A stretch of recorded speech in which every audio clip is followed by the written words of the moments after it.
que está dirigiendo. La entrevista, el Telematutino 11, gente importante, a tratar temas importantes. ¿Qué personalidad más importante que la doctora Rosario Espinal, socióloga, politóloga, catedrática?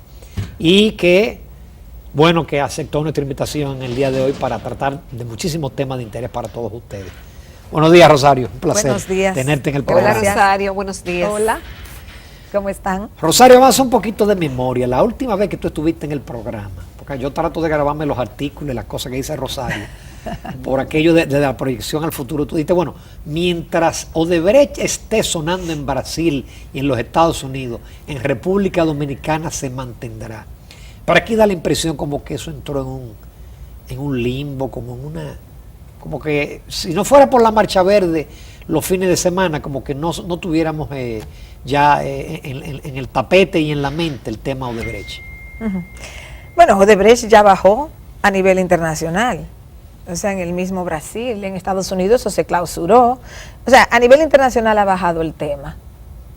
Y es parte de lo que yo planteé en un momento.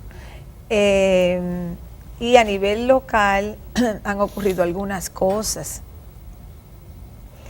Bueno, una es que aquí pues hubo una campaña fuerte en medios de comunicación para que liberaran a los encartados. Entonces eso surte su efecto bajo el argumento de que ellos no constituían peligro de fuga y demás.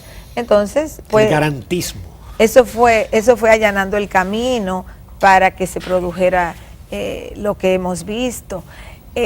Por otro lado, la Marcha Verde, aunque no oficialmente, pero hay elementos, personas, grupos que un poco o participaban o participan de alguna manera que, digamos, se independizaron y comenzaron a hacer propuestas que han sido cuestionadas, sobre todo con la lectura de manifiestos, demandando como una transformación de todo. O sea, que eso le crea problemas, porque para un movimiento social desarrollarse, tiene que mantenerse muy enfocado en demandas específicas. Un movimiento social no es un movimiento político. O sea, un movimiento social es político, claro, porque toda acción social es política, pero el movimiento social tiene una lógica diferente, tiene que tener demandas muy específicas y luchar porque se consigan esas demandas, porque si no se obtienen esas demandas, entonces el movimiento tiende a decaer. Si es muy abierto las peticiones, y si se disgregan demasiado, pierde objetivo.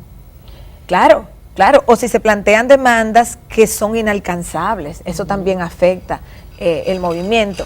Entonces, en ese sentido, se ha generado como una confusión entre las demandas específicas propias de un movimiento social, como por ejemplo, que se enfrente la corrupción, que se enfrente la impunidad. O sea, y específicamente qué, porque aquí hay mucha corrupción, o sea, tienen que enfatizar algunos aspectos, en este caso el caso de Brecht. Ahora, si de ahí pasan a hacer planteamientos mucho más generales, se tiende a diluir, porque entonces ya no hay capacidad de procesar las demandas y la gente las ve como excesivas. ¿Tú sientes, Rosario, que la Marcha Verde se está diluyendo?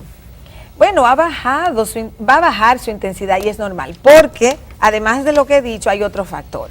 Los políticos ya están en la calle y el primero que se lanzó fue Hipólito Mejía. Sí. Entonces, una vez los políticos salen a la calle, aquí la lógica electoralista domina cualquier otro tipo de lógica social.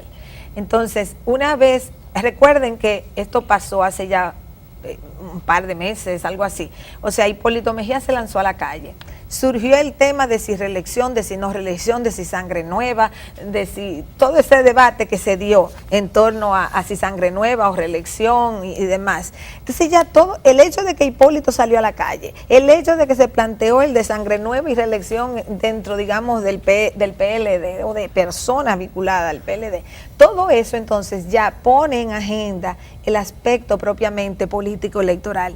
Y yo decía que como mucho el movimiento social tenía hasta principios del año que viene, porque ya a principios del año que viene sin duda el tema electoral iba a copar, pero se adelantó, porque al Hipólito tirarse a la calle y al meterse el tema de la sangre nueva o reelección y demás, entonces ya se puso sobre el tapete el tema político. Ahora, Rosario, yo quiero preguntarte, salió la Marcha Verde, mucha gente se identificó con ella, claro, hasta del mismo gobierno, algunos, el tema de tenemos que cambiar, tenemos que enfrentar la corrupción, tiene que acabarse la impunidad. y se han hecho movilizaciones, prendió en las redes sociales. Sin embargo, lo que ha ocurrido, primero con el Ministerio Público, luego después con las medidas de coerción, ya todos están prácticamente en sus casas. ¿Tú sientes que se logró algo o realmente no logramos nada con todo esto como país? Yo creo que se ha logrado muy poco. Para la magnitud de las marchas. Para la magnitud de las marchas. Mira qué pasa. Aquí hay una corrupción muy vieja, lo que yo he llamado una corrupción sistémica y endémica. Para tú enfrentar eso, se necesita o una lucha social muy, muy, muy potente, y me quedé corta diciendo 3 muy, o tú necesitas conflictos a nivel de las élites económicas y políticas que faciliten una mayor eficiencia del Estado, o sea, que comience a transformarse el Estado corrupto. Aquí no ha habido esto último, y lo de las movilizaciones han sido un tiempo corto, y no han seguido, digamos, manteniéndose con la potencia que tuvieron. Entonces, enfrentar un Estado en cualquier temática siempre es difícil. Enfrentar la corrupción que ha sido sistémica y endémica en este país es difícil. Entonces la gente aquí se entusiasma mucho porque dice, oh, ya tiramos tantas personas a la calle. Bueno, han sido manifestaciones realmente importantes y han sido manifestaciones grandes, y esas manifestaciones reflejan la indignación de mucha gente. Todo eso es cierto. Todo eso es cierto, pero enfrentarse a un Estado que en cualquier país del mundo, no es en este solo, en cualquier país del mundo el Estado tiene mucho poder. Y enfrentarse a un Estado en un momento en que tampoco hay una situación de crisis de agonía. Porque cuando hay una situación de crisis de agonía, se generan otros Una crisis económica se puede generar una situación. Eso es lo que quiero decir, una crisis económica. O sea, una crisis económica te agudiza las luchas, te puede agudizar las luchas políticas. Y si tú agudizas las luchas políticas motivada por una crisis económica, es un juego abierto en donde tú no sabes el resultado. Ahora, Rosario, es el gobierno, el Estado en sentido general, es la gente, el Ministerio Público, es la justicia.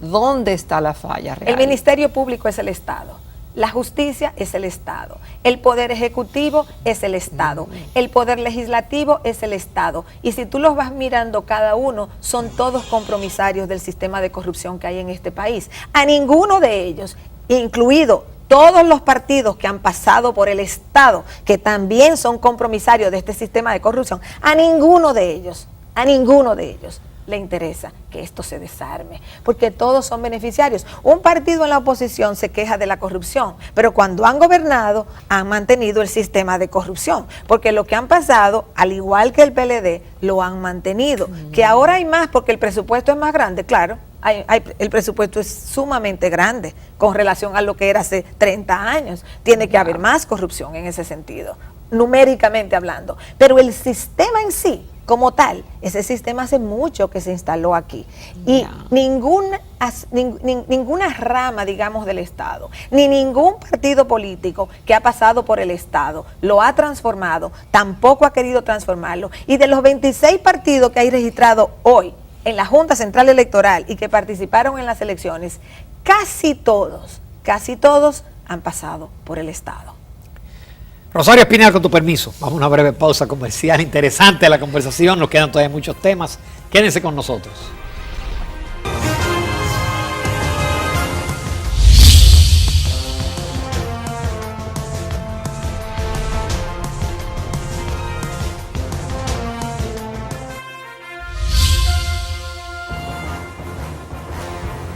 Continuamos en Telematutino 11 conversando con la doctora Rosario Espinal, una prestigiosa socióloga y politóloga catedrática dominicana.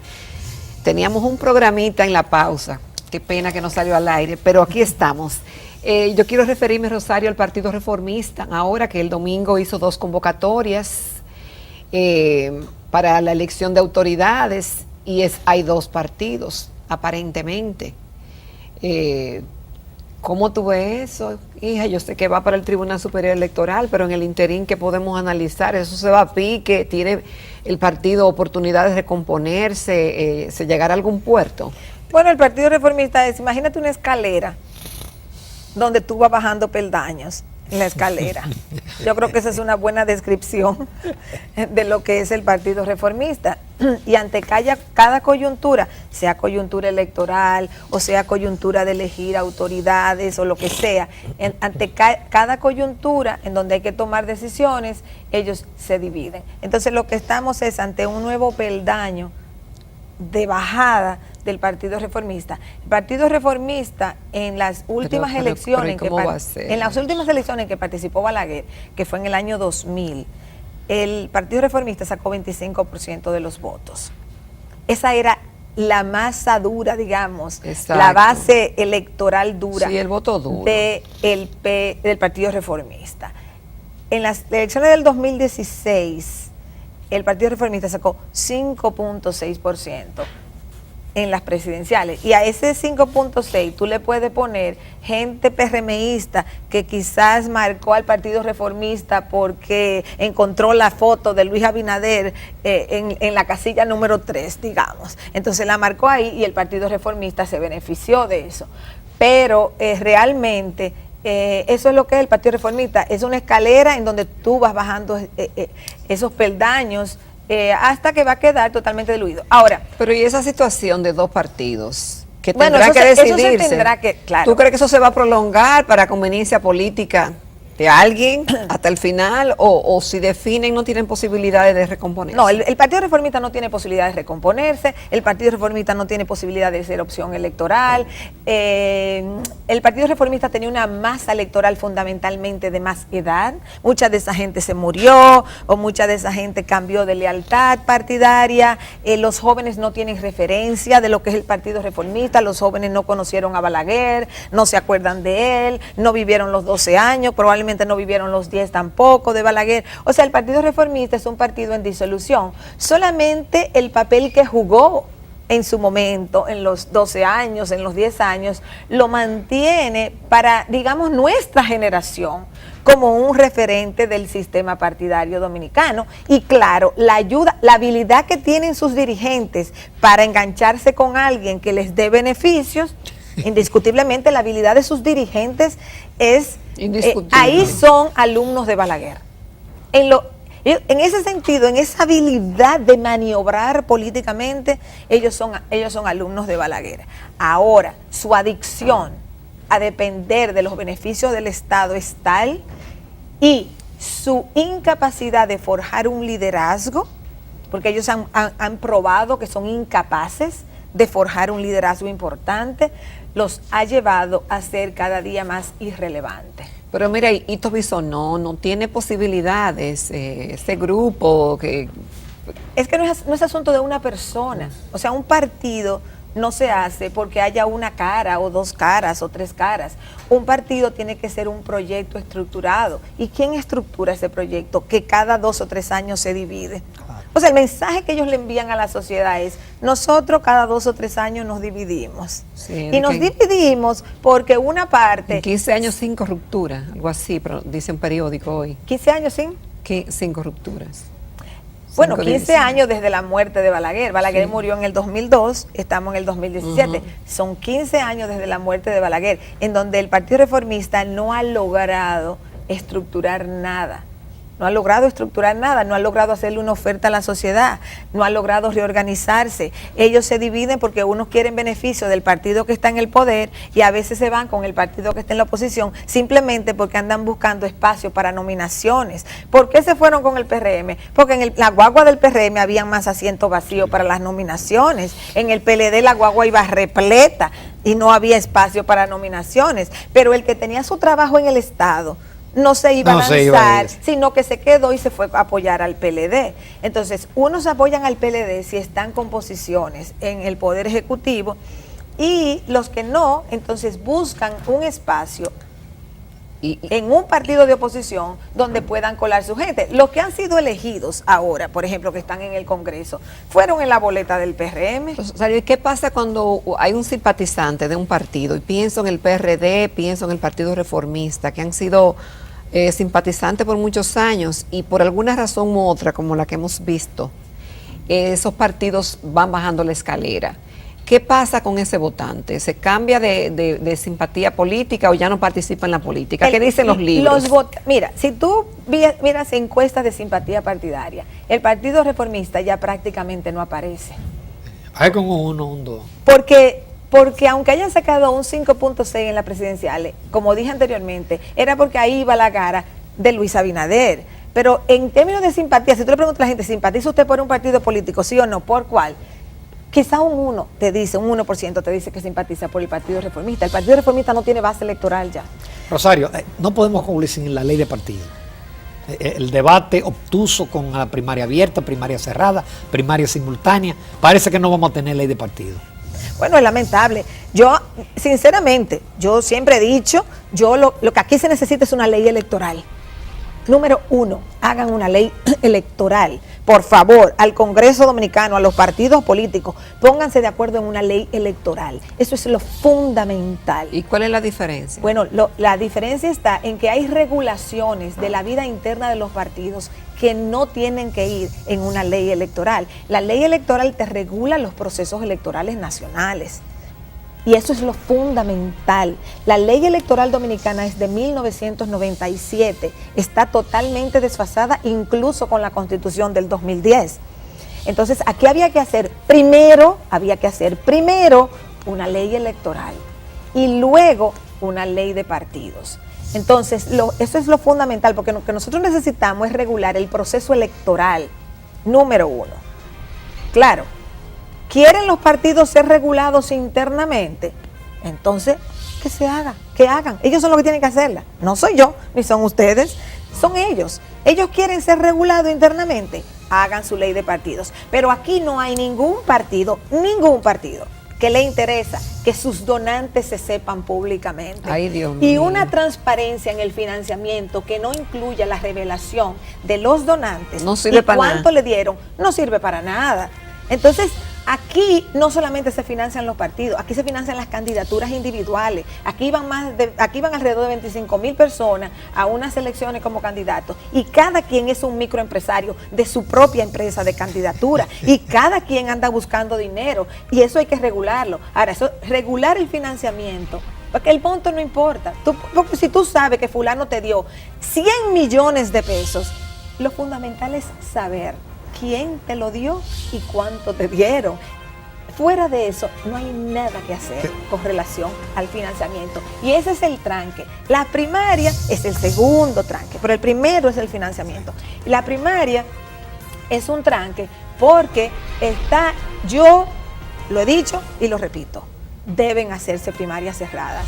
Cada partido tiene que ser responsable de solucionar sus problemas internos, de buscar sus mecanismos de selección de candidatura y de ofrecerle a la sociedad una oferta. Que la sociedad elija. Tú no tienes que convocar la ciudadanía en general para que elija. Por ejemplo, yo no soy de ningún partido. ¿Qué tengo yo que votar para que un partido nomine a fulano o a fulana presidente o presidenta o senador? Yo no tengo nada que ver en eso. Los partidos tienen que estructurarse, tienen que tener sus padrones bien hechos, y un partido puede ganar elecciones con 100,000 personas en su padrón interno, porque lo que gana elecciones no es cuánta gente tú tienes en tu padrón interno, es tu capacidad de convocar la sociedad para que vote por ti. Esas son cosas diferentes. Y aquí hace mucho tiempo que se confundió el tamaño de un partido con su capacidad de generar votantes y son cosas diferentes. Qué pena no tener más tiempo, Rosario Espinal. Brillante como siempre. Muchísimas Excelente. gracias. Nos vamos a comerciales, amables televidentes, a la recta final del Telematutino 11.